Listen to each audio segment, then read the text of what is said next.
Peace and blessings, guys. My name is SG1 from Millionaires TV and the Grammy Award-winning team, the Piecemakerz. And we've teamed up with a friend of mine named KSOUND, and you might already be familiar with him. Some of you might even be subscribed to his channel. However, if you're not subscribed to his channel, make sure you go down to my description box below and click on this link and subscribe to the channel. He has tons of video teaching guys some great production tips and things that I don't necessarily cover in his channel. So if you're interested in that type of stuff and that type of tutorials, make sure to go check Kevin out. And even if you're not, just go over and say hello and tell him that I sent you guys over. However, in this particular video, we've teamed up to give you guys 3 elements to great sounding songs.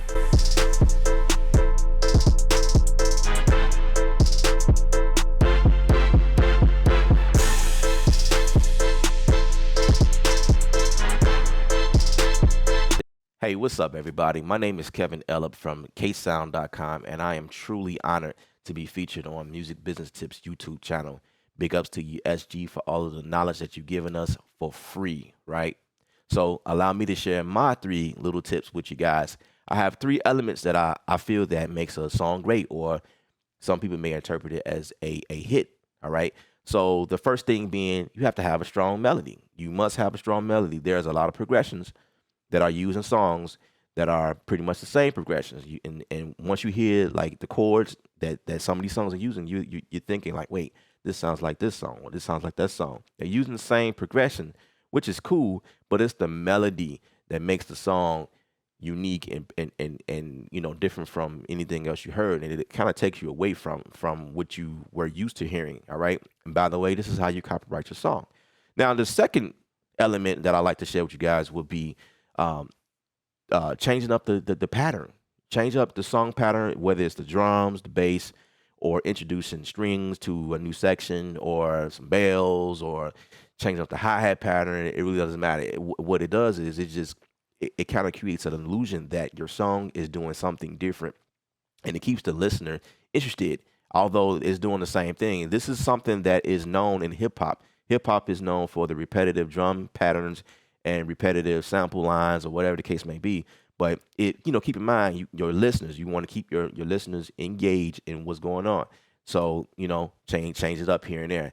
And the third thing will be the biggest thing out of this list, and it's like, it probably should be number 1, right? It's huge, guys. Wait for it. It's pretty much remaining simple.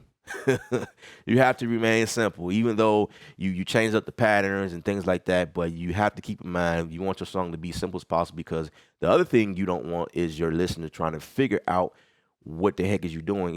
It being too much for the brain to process. Now, I mean, there's a lot of dope songs out here, and it's amazing, but you know what I mean. So let me show you guys what I'm talking about. So a simple progression would be, I have a guitar part right here. And you heard this before, right? And you probably thinking, this sounds like this song, or this sounds like that song. You know what I'm saying? And then next one I'm going to do is introduce to you. I'm going to break away from this, and I'm going to introduce to you a bass line. And I kind of like messed around with the sounds and tweaked it and got it to sound like that.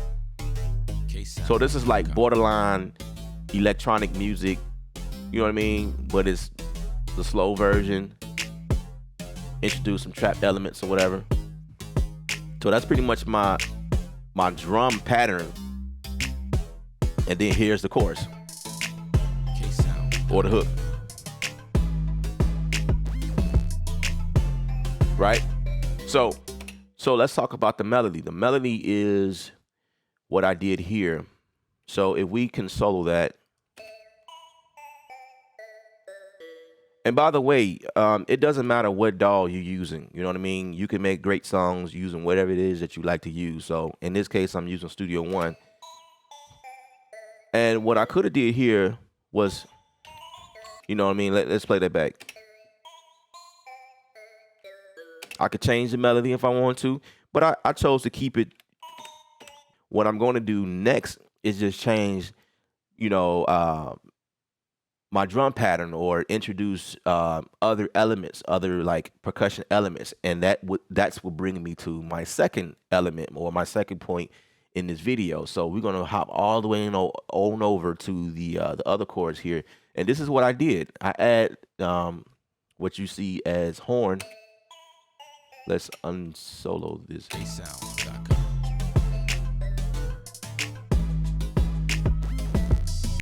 I introduced this thing that I call horn,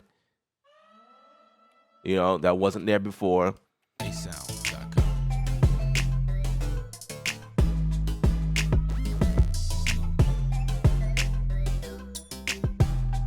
You hear a little ching, a little bell sound. KSOUND.com.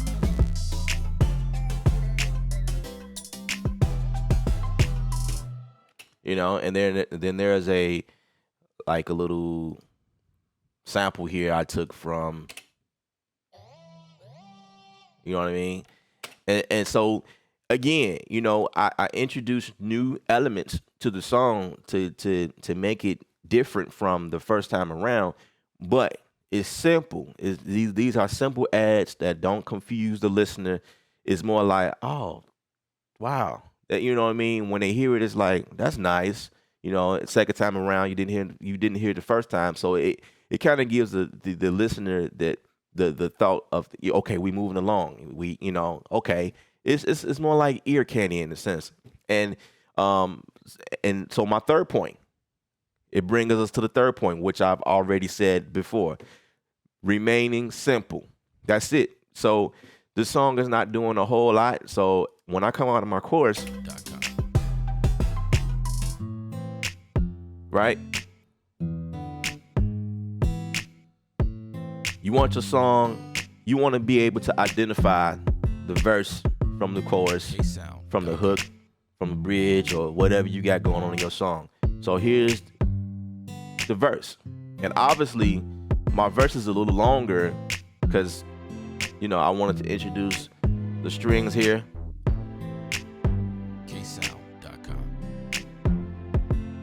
I'm going to put an effect on the strings, kind of make it sound a little different, more interesting. It just sounds blah to me right now, but you get the point, right? So there's a lot of things, there's a lot of elements in here that remind you, you know what I mean? You want your song to remain, you know, in formation. I have it where it starts off as an intro. That's what I just label it as, but that can easily be a verse. That's what I envision. But, you know, as a beat maker, composer, whatever, that's just what I label. So the intro will be your first verse, and then a hook will come in, and then you have, like, I guess this will be like a pre-hook in a sense. I just named the hook, and then I gave it a hook flair because it's, you know, it's just my envision of what's going on. But anyway, then you go to the verse, you know, bam, we going back to square one, but then we introduced a beat because at first we were doing, you know, the guitar. And then the second time around, you know, now that we in the beat, we have more so a beat that's following along with us. KSOUND.com. Right? And so my beat is coming from Machine, which is holding it down. KSOUND.com.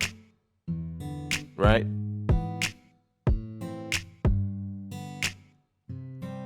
And that's pretty much it, guys. So we just discussed 3 major elements when creating a great song or a hit, right? The first being you have to have a strong melody. You must make sure your melody is unique from the other songs. You can use progressions that you hear in most songs, but the melody is what sets it apart, you know, make it unique, right?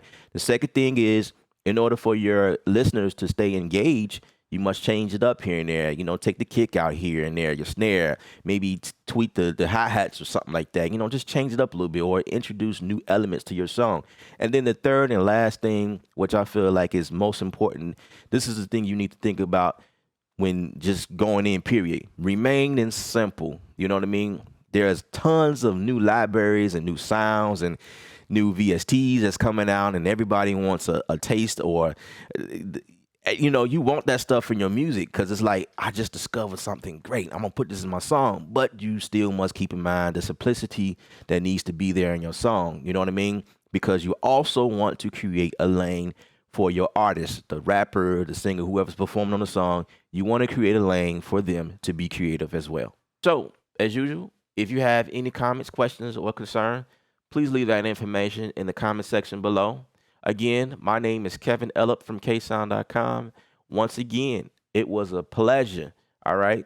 Remember, music is art. You're the artist. Paint your picture. KSOUND.com.